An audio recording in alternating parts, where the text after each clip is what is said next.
No livro do Êxodo, capítulo 17, a nação de Israel terminou sofrendo um ataque por um povo chamado de os Amalequitas. Em Deuteronômio, capítulo de número 25, a partir do versículo 17 ao 19, Moisés, que escreve o livro também, vai dizer para nós quem foram as pessoas de Israel que terminou sendo atacado primeiro pelos Amalequitas. Moisés termina por dizer que os Amalequitas atacaram primeiro os fracos. Levando isso para o caminho ou para o âmbito espiritual, nós sabemos muito bem, irmãos, que qualquer um de nós pode passar por um momento de fraqueza. Ninguém está imune disso.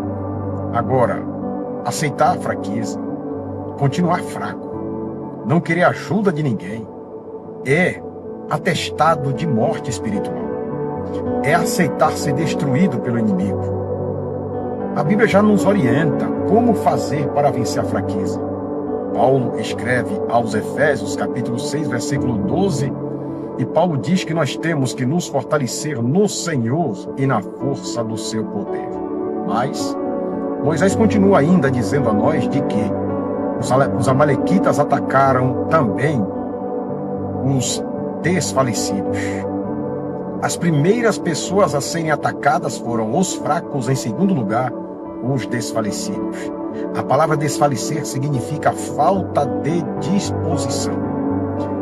Infelizmente tem muita gente assim, que às vezes tem muita disposição para a vida secular, é muito ativismo, é muita força de vontade, mas no que se refere às questões espirituais, é um desânimo, é uma inércia, é uma letargia, é uma falta de disposição absurda, não tem prazer para estar na igreja, não tem interesse para estar envolvido nos trabalhos, é muita falta de disposição. Pessoas assim, infelizmente, também vão morrer espiritualmente. O inimigo vai destruir muito fácil, porque a disposição espiritual foi-se embora e a pessoa não está buscando meios para buscar de volta esta disposição.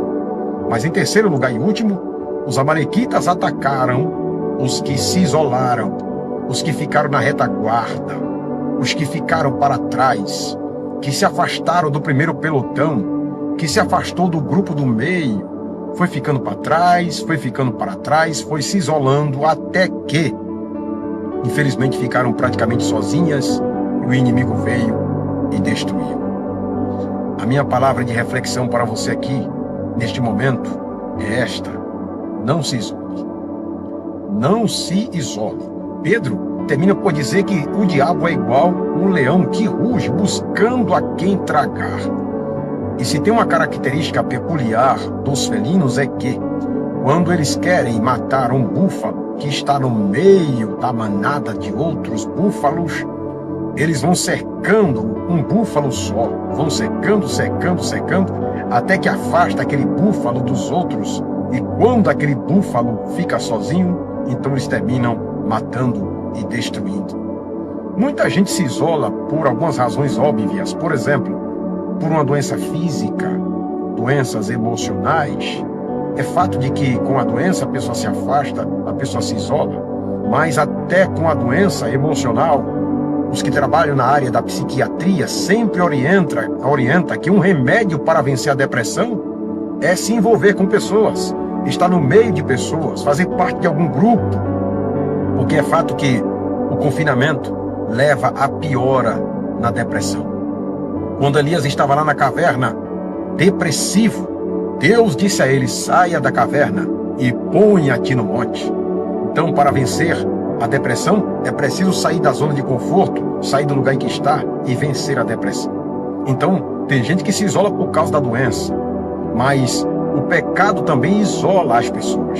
Quando Adão pecou, Adão se isolou de Deus.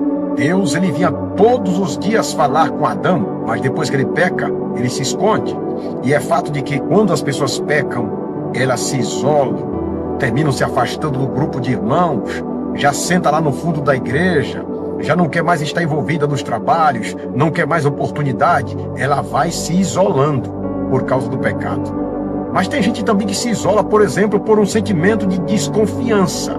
Começa a achar que todas as pessoas não são confiáveis, que não deve abrir o coração para ninguém, que as pessoas só pensam mal a seu respeito, que todo mundo é linguarudo, é fofoqueiro.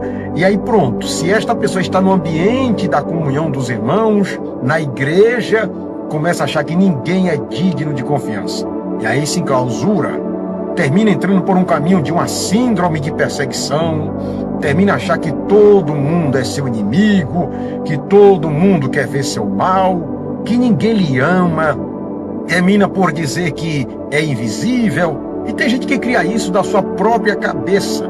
É como Elias, por exemplo, ele estava lá isolado na caverna e ele dizia para Deus: eu estou só. Sabe o que foi que Deus disse para Elias? Elias, você não está só, ainda tem 7.000. Então tem pessoas que se enclausuram, que se fecham, não é porque não tenha pessoas do seu lado para lhe ajudar, não é que não tenha pessoa do seu lado para lhe dar a mão, é porque ela entra nesse caminho desta síndrome de perseguição, que termina criando essa ideia de que ninguém quer seu bem, que todo mundo quer seu mal, que ninguém lhe ama, mas é tudo devaneio, é coisa da sua cabeça. Eu sei que de repente pode ser que você tenha sofrido alguma decepção na vida e isso tenha lhe feito desconfiar de todo mundo. Porém, ninguém é uma ilha. O homem é um ser gregário. Quando Deus fez o homem Adão, Deus viu que tudo era bom. Só teve uma coisa que Deus não gostou quando olhou para o homem, é que o homem estava só. Deus não fez ninguém para viver só. Por isso vem aqui o meu conselho, irmão. Minha amada irmã, não se isole. Sabe por que a igreja primitiva ela estava sempre em vigor, vencendo os ataques do inimigo? Porque os irmãos viviam em plena comunhão. A dor de um era a dor do outro. O sofrimento de um era o sofrimento do outro. Quando Pedro e João foram presos, que terminaram sendo soltos, foram logo contar o que havia ocorrido na igreja. E sabe o que ocorreu? A Bíblia diz que os irmãos na mesma hora tomaram a dor de Pedro e João e foram orar. E diz a Bíblia que, tendo orado, moveu-se o lugar em que eles estavam. Não se isole. Em Hebreus capítulo 10, versículo 25, o escritor aos Hebreus vai dizer que a gente não pode deixar nossa congregação como é costume de alguns, mas que nós devemos nos reunir para o fortalecimento e a edificação de cada um de nós. Sabe o que diz Salomão? Salomão termina dizendo que é melhor 2 do que 1, porque se um cair, o outro levanta. Se um ficar frio, o outro aquece. Se um enfrentar o inimigo, Salomão diz que se houver 2, fica mais fácil resistir ao inimigo. Portanto, meu amado irmão, minha amada irmã, vença este isolamento, vença estes pensamentos negativos de que não é bom estar em comunhão entre os irmãos, não é bom estar vivenciando a fraternidade entre os irmãos, não é bom estar envolvido nos grupos que existem na igreja, nos departamentos. Não fique no fundo, não se enclausure em casa, não se isole, porque se você se isolar, o que o diabo mais quer é isto. Se você se isolar, vai ser mais fácil ser destruído. Os amalequitas destruíram os fracos, os desfalecidos e os que se isolaram. Pensa nisso. Que Deus abençoe a sua casa e a sua família.